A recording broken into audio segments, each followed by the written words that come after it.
Hello everybody, good afternoon. Welcome to another market analysis video. इस video में हम लोग डिस्कस करेंगे रिलायंस का Q1 FY25 रिजल्ट्स के बारे में। रिलायंस का रिजल्ट यहाँ पे आ चुका है, तो हर एक सेक्टर का यहाँ पे डिस्कशन करेंगे। रिलायंस में जो ऑयल टू केमिकल है, रिटेल है, जियो है, इस सब के बारे में डिस्कस करेंगे, नंबर्स के बारे में डिस्कशन करेंगे। एंड सबसे इंपॉर्टेंट, मंडे को इसका क्या रिएक्शन हो सकता है रिलायंस के चार्ट पे, एंड निफ्टी कैसे बिहेव कर सकती है on the face of the numbers. Because as we all know कि रिलायंस परफॉर्म करती है, रिलायंस ऊपर जाती है तो निफ्टी भी उसके साथ साथ जो है ऊपर खींच लिया जाता है। रिलायंस गिरते हैं तो निफ्टी में भी आपको स्ट्रेट लैंडस्लाइड देखने को मिलती है। जैसे हम लोग थर्सडे को देखे, जब रिलायंस रिकवर कर रहा था, Nifty made a new high of 24,830, mainly supported by Reliance and IT stocks. But Friday को जैसे ही यहाँ पे रिलायंस गिरने लगा टॉप से, आपने देखा निफ्टी कहीं पे भी रिकवरी का कोई चांस निफ्टी में था नहीं। तो elephant in the room Reliance है। तो हाथी का यहाँ पे चर्चा करेंगे कि मंडे को ये जो हाथी है ये कैसे गाइड कर सकती है इंडेक्स को, एंड मेजरली ब्रॉडर मार्केट में क्या लग रहा है, मंडे के लिए क्या व्यू रहेगा मार्केट में, क्विक डिस्कशन करेंगे। सबसे पहले हम लोग स्टार्ट करेंगे यहाँ पे रिलायंस के रिजल्ट के साथ। देखिए, रिजल्ट्स आपको किसी भी बिजनेस चैनल पे आर्टिकल पे आपको यहाँ पे देखने को मिल जाएगा। उसके बारे में ज़्यादा मतलब कुछ नंबर्स में तो हेर फेर नहीं कर सकते, लेकिन कुछ चीज़ें हैं जो बहुत कंसर्निंग है। आपको हेडलाइन नंबर्स काफ़ी काफ़ी चैनल में काफ़ी एकदम फ्लैबरगास्टिंग तरीके से आपको एकदम हाईलाइट करके हेडलाइन नंबर्स दिखाएंगे, ये रेवेन्यू जंप हो गया, वो हो गया, ये हो गया, लेकिन ऐसा कुछ नहीं है। एक्चुअल में रिजल्ट्स के जो इंटरनल इसके जो ऑयल टू केमिकल जो कोर बिजनेस है उसमें भी काफ़ी खराब प्रदर्शन देखने को मिली है। रिटेल हो उसमें भी काफ़ी खराब प्रदर्शन देखने को मिला है। जियो का बस यहाँ पे जियो का बिजनेस काफ़ी अच्छा, यहाँ पे numbers, set of numbers, inline numbers आप बोल सकते हैं। जो स्ट्रीट का एक्सपेक्टेशन था जियो को लेके, इनलाइन सेट ऑफ नंबर्स यहाँ पे सिक्वेंशियल बेसिस में रिलायंस ने यहाँ पे पोस्ट किया है। So first things first, company का पैट, प्रॉफिट आफ्टर टैक्स, 5% से ईयर ऑन ईयर ड्रॉप हुआ है 15,138 करोड़ पे। Revenue jumped, yes revenue has jump to 2,57,000 crore, 12% का जंप है रेवेन्यू में। लेकिन इसका जो मेन कोर बिजनेस है ऑयल टू केमिकल, उसके एबिटा में 14.3% का गिरावट है, 13,093 करोड़ का यहाँ पे ईयर ऑन ईयर एक ड्रॉप देखने को मिल रहा है, 14.3% का एबिटा। तो this is a very weak set of numbers, I must say. आपको किसी भी चैनल पे हाईलाइट करके एकदम से मतलब चीज़ों को अच्छा दिखाने के लिए आपको कन्विंस भी कर दे, लेकिन याद रखिए इसका जो इंटरनल नंबर्स है ये कुछ खास आया नहीं है, ठीक है। तो हर एक पैरामीटर में यहाँ पे जो है रिलायंस के जो नंबर्स में देख रहा हूँ, जियो को छोड़ दीजिएगा, जियो का जो डिटेल्स एनालिसिस है, इसका जो है डिटेल्स ऑलरेडी हम लोगों ने अपने टेलीग्राम चैनल पे डाल दिया, नीचे डिस्क्रिप्शन में लिंक है, आपको जुड़ना है तो आप जुड़ सकते हैं। डेली लाइव मार्केट अपडेट्स में स्टॉक का news update, quarterly results, block deal, bulk deal, यहाँ पे कुछ भी रिपोर्ट रहा या फिर कुछ भी स्टॉक से रिलेटेड न्यूज़ रही, अपडेट रही, आपको सबसे पहले हमारे चैनल पे मिल जाता है। तो नीचे डिस्क्रिप्शन में लिंक है, आप टेलीग्राम चैनल पे जुड़ सकते हैं। रिलायंस जियो का चैनल से ही मैं रीड कर रहा हूँ। जियो का जो परफॉर्मेंस है ना वो काफ़ी अच्छा, यहाँ पे आप बोल सकते हैं इनलाइन सेट ऑफ नंबर्स बस जियो से यहाँ पे देखने को मिला। एक ही प्रॉब्लम है आरपूस में, लेकिन आरपूस का आपको जो इफेक्ट है वो नेक्स्ट क्वार्टर से यानी कि Q2 ऑफ FY25 से आपको देखने को मिलेगा। क्यों? क्योंकि कुछ ही दिनों पहले रिलायंस ने यहाँ पे टैरिफ हाइक लिया है, तो इसका इफेक्ट इमीडिएट क्वार्टर, जून क्वार्टर पे नहीं दिखेगा, ठीक है। तो ये फ्लैट लाइन पे है, आरपूस 181.7 पे है। प्रॉफिट ग्रोथ में stand alone net profit for Jio rose to 12% year on year, काफी अच्छा है ये, लगभग 5,500 करोड़ का यहाँ पे जंप देखने को मिल रहा है। डिजिटल सर्विसेज में 13% का जंप है, एंड चर्निंग रेट जो मतलब ये सब्सक्राइबर बेस जो होता है, ये टेलीकॉम ऑपरेटर से दूसरे टेलीकॉम ऑपरेटर में जो जंप है ये जियो का काफी कम है, मतलब काफी लॉयल सब्सक्राइबर बेस है यहाँ पे, काफी हेल्दी सब्सक्राइबर बेस मेंटेन करता है जियो। तो 1.7% का बहुत ही लो चर्निंग रेट है, ठीक है। इसके अलावा जियो जो है ये मार्केट लीडर था इंडिया में, जब से इसकी पेनिट्रेशन हुई इंडिया में as a unlimited data pack, unlimited calling service, ये सब जो डिसरप्शन किया मार्केट में 2016 से, तब से जो है हाईएस्ट नंबर पे है, मार्केट शेयर कंटिन्यूअसली गेन कर रहा है। अभी ये एकदम से पीक पे चला गया है, 8 मिलियन न्यू सब्सक्राइबर जोड़ दिया है, मतलब कॉम्पिटिटर से कोसों माइल दूर है यहाँ पे जियो, मतलब कोई कंपटीशन ही नहीं है जियो का। तो काफी अच्छा ग्रोथ है यहाँ पे जियो का, काफी अच्छा जो है रिजल्ट्स देखने को मिले हैं। अब आते हैं चार्ट्स पे। देखिए रिजल्ट आपको रीड करने के लिए काफी जगह पे मिल ही जाएगा, रिजल्ट के बारे में मैंने मोटा मोटी आपको नंबर्स बता दिए। जो कंसर्निंग नंबर्स थे oil to chemical and retail में, वही मेन कंसर्न है जिसके कारण रिलायंस का जो जीडीआर है, जो लंदन स्टॉक एक्सचेंज में यहाँ पे ट्रेड करता है, 4.5% नीचे यहाँ पे जीडीआर देखने को मिल रहा है। फ्राइडे को हम लोग 2% नीचे बंद हुए रिलायंस में, एंड 4.5% यानी कि 2.5% का यहाँ पे जो डिफरेंस है वो आपको मंडे के ट्रेडिंग सेशन में देखने को मिलेगा। अब ये 2.5% का डिफरेंस हो सकता है कि गैप डाउन में ही ये कवर कर दे, 3,050 के आसपास ही खोल दे रिलायंस को, या फिर फ्लैट खुलने के बाद ये स्टॉक रिएक्ट करे एंड एग्जैक्टली 3,050 के लेवल्स को टेस्ट करता हुआ दिखे। अब देखिए गैप डाउन हो जाएगा तो पहले ही टारगेट पे खुल जाएगा, शॉर्ट करने की राय नहीं रहेगी। पहले ही टारगेट पे खुल जाता है तो वहां से डेड कैट बाउंस बैक आ सकती है, तो थोड़ा इंतजार करिए। अगर पहले ही यहाँ पे फ्लैटिस लाइन पे खुल जाए फिर धीरे धीरे गिरने लगे तो शॉर्टर्स को अपॉर्चुनिटी मिलेगा, ठीक है। Overall by and large view यहाँ पे सॉरी व्यू नेगेटिव है, एंड मार्केट में इसका इफेक्ट यस, अगर रिलायंस 2-2.5% नीचे जाने के लिए तैयार है तो निफ्टी में भी आप वही सेम 24,000 के लेवल्स मार्क करके चलिए, because it won't spare Nifty, right. अगर रिलायंस नीचे है, एचडीएफसी बैंक का एडीआर 2% नीचे है, विप्रो का एडीआर 12% नीचे मैं देख रहा था, रिजल्ट काफी खराब आए हैं, इन्फोसिस का एडीआर 2.5% नीचे है।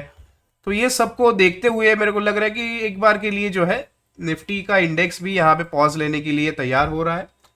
Now I might be wrong, I might be right, आप अपना रिसर्च खुद करिए, लेकिन ये मेरा खुद का एनालिसिस है, खुद का व्यू है, बायस्ड व्यू भी है, because we are majorly short. And ये शॉर्ट हम लोग आज से नहीं है, काफ़ी टाइम से शॉर्ट है, शॉर्ट्स को कवर कर रहे थे, लॉन्ग स्ट्रैंगल्स बना रहे थे, शॉर्ट्स को काफ़ी हद तक लॉसेस से बचा लिया। फ्राइडे को और भी शॉर्ट्स हम लोगों ने ऐड किया 24,800 पे, एंड ये स्ट्रगल जून के महीने से चल रही है। एंड अगर आपको मैं लंबा टाइम फ्रेम का बताऊँ ना, तो our client knows it very well, ये स्ट्रगल हम लोग चला रहे हैं दिसंबर के महीने से, शॉर्ट्स कर रहे हैं, शॉर्ट्स को कवर करना पड़ रहा है, तो 6-7 महीना है ना ब्रो, यहाँ पे ऑलरेडी हम लोगों ने काफी संघर्ष कर लिया है शॉर्ट्स के साथ। अब मार्केट देखिए एक तरफा मोमेंटम जिंदगी भर नहीं कर सकती, मार्केट को अगर ऊपर चलना है तो it has to come down, it has to take a healthy correction, then there will be a recovery. As of now stay cautious because of all this geopolitical tensions issues, results are not up to the mark। खास करके market का जो दिग्गज है, जो एक particular index को ऊपर नीचे करने का दम रखता है, उसमें जब खराब रिजल्ट आ रहे हो तो थोड़ा कॉशियस रहना चाहिए। अब निफ्टी ने देखिए डे लो नहीं तोड़ा था निफ्टी प्रीवियस डे का, एंड यहाँ पे 3 दिन का डे लो एक साथ तोड़ दिया एक ही दिन में, तो ये बियर्स की ताकत होती है। मेरे हिसाब से थोड़ा कॉशियस व्यू आप रख के चलेंगे। मार्केट ऐसा नहीं कि एक तरफा ये बढ़ती रहेगी एंड शॉर्टर्स को यहाँ पे जो है एलिमिनेट काफी हद तक ये कर दिया है। तो अभी मैं जो सुन रहा हूँ ना मार्केट में, अभी में जो शॉर्टर्स थे मार्केट में, जो वीक शॉर्टर्स जिनको सीजनल बियर्स बोलते हैं, वो एकदम से थक के हार चुके थे, गिव अप कर दिए थर्सडे के दिन। They also made their long positions on Thursday. And मैंने आपसे ये बात कही थी कि जब तक रिटेलर यहाँ पे, जब तक जो है यहाँ पे जो रिटेलर है, यहाँ पे रिटेलर जब तक शॉर्ट्स से निकलेंगे नहीं तब तक मार्केट चढ़ती रहेगी।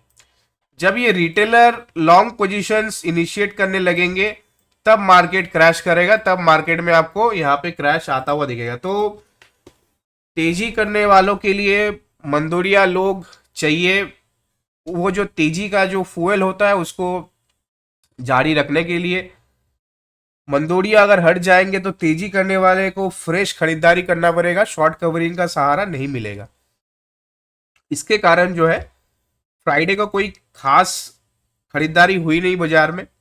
एंड एफआईएस का 81% का लॉन्ग इंडेक्स में, वो भी बजट से पहले, मेरे हिसाब से ये खतरे की घंटी है। एंड ये बहुत जल्दी बबल बस्ट होगा एंड वापस से, if I am not wrong, I might be trolled, मैं फिर से बोल रहा हूं, मैं ये सेम चीज थर्सडे को भी बोला था, आपको याद होगा। सेम चीज मैंने थर्सडे को भी अपने चैनल से यहाँ पे शेयर किया था कि सर थर्सडे को यहाँ पे जो है अपने वीडियो में भी मैंने बताया कि यहाँ पे जो है I might be wrong, but 4 जून का जो लो है उसके नीचे टेस्ट करने के लिए हम लोग तैयार हो रहे हैं, स्लोली एंड स्टेडीली। ठीक है,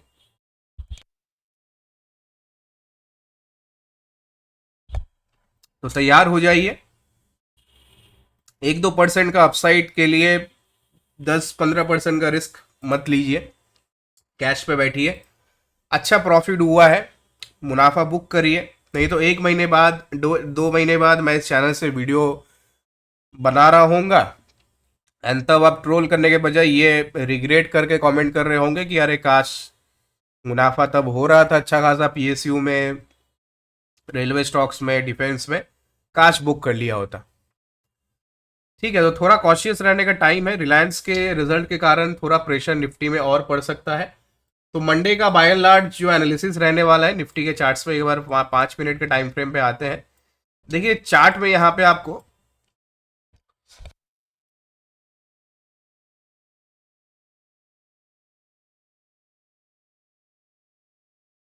चार्ट में मेजरली यहाँ पे आपको डंप देखने को मिल रहा है निफ्टी के चार्ट में। एंड जिस तरीके से चार्ट स्ट्रक्चर है, नीचे में 24,500 का लेवल ध्यान रखिए मंडे के ट्रेडिंग सेशन में। ये लेवल अगर टूट जाती है डेफिनेटली रिलायंस भी वीक हो जाएगा, एचडीएफसी भी खराब लगने लगेगा, मेजर बैंक्स भी गिर सकते हैं। आई वोंट बी सरप्राइज अगर ऐसे बैंक यहाँ से 10-15% का हेल्दी करेक्शन ले लें। इंडसइंड को शॉर्ट नहीं करना है, एचडीएफसी को बाय एंड लार्ज उतना ज़्यादा शॉर्ट करना नहीं है, बिकॉज एचडीएफसी ऑलरेडी मरा पड़ा है, ऊपर से गिरा है काफ़ी ज़्यादा, और नीचे खुलेगी तो उसमें रिकवरी आएगी। तो अभी इंडेक्स को बैलेंस करने के लिए हो सकता है एचडीएफसी को थोड़ा ये फ्लैट रखे, थोड़ा कंसोलिडेशन मोड में रखे, थोड़ा ऊपर रखे, एंड बाकी सारे बैंक्स को ये गिरा दे। तो आपको क्या ध्यान रखना है निफ्टी में, 24,500 का लेवल, ये लेवल काफ़ी इंपॉर्टेंट है। 24,500, इसके नीचे ही मेजरली शॉर्ट्स बनेंगे and this can extend up to 23,800। And अगर बजट में कुछ भी 19-20 हुआ एंड बजट का स्पाइक अगर नहीं आया, तो जैसे बजट से पहले हलवा का जो सेरेमनी चलता है, वैसे मार्केट पार्टिसिपेंट्स को भी यहाँ पे हलवा ही मिलने वाला है। बजट में अगर कुछ भी 19-20 हुआ एंड स्पाइक अगर नहीं आया तो definitely 23,000 is on the cards, ध्यान रखिए। इतना पेनफुल होगा ये एक्सपायरी हर एक स्टॉक में, इंडेक्स में मंथली एक्सपायरी इतना पेनफुल होगा कि बुल्स याद रखेंगे। तबीयत थोड़ी डाउन है, इसके लिए कुछ ज़्यादा यहाँ पे बोल नहीं पा रहा हूँ, तो क्षमा चाहता हूँ। कुछ भी आपको जानना है कमेंट्स पे लिख दीजिएगा, मैं कमेंट्स में आपको बता दूंगा।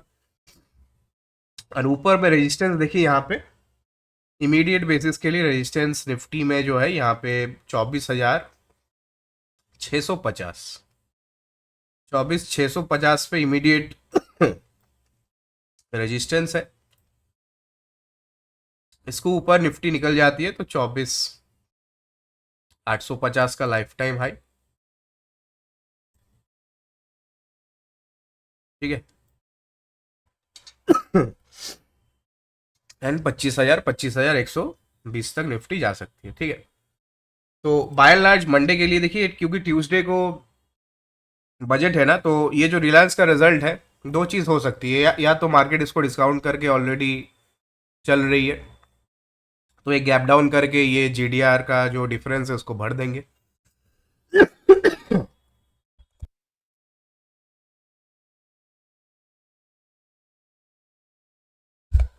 या फिर यह क्या, ये मतलब एकदम से नीचे आगे पूरा पैनिक मोड ऑन कर देंगे बजट से पहले, 24,000 पे निफ्टी को लाके खड़ा कर देंगे। अब बजट के बाद अगर स्पाइक आती है तो 25,000, नहीं तो सीधा यहाँ पे आपको 23,000 का रास्ता नापना पड़ेगा। 23,000 भी हो सकती है, 22,000 भी हो सकती है, 21,000 भी हो सकती है, 20,000 भी हो सकती है। याद रखिए हम लोगों ने काफी इंपॉर्टेंट जगह पे जो है गैप अप छोड़ के आए हैं दिसंबर के महीने में।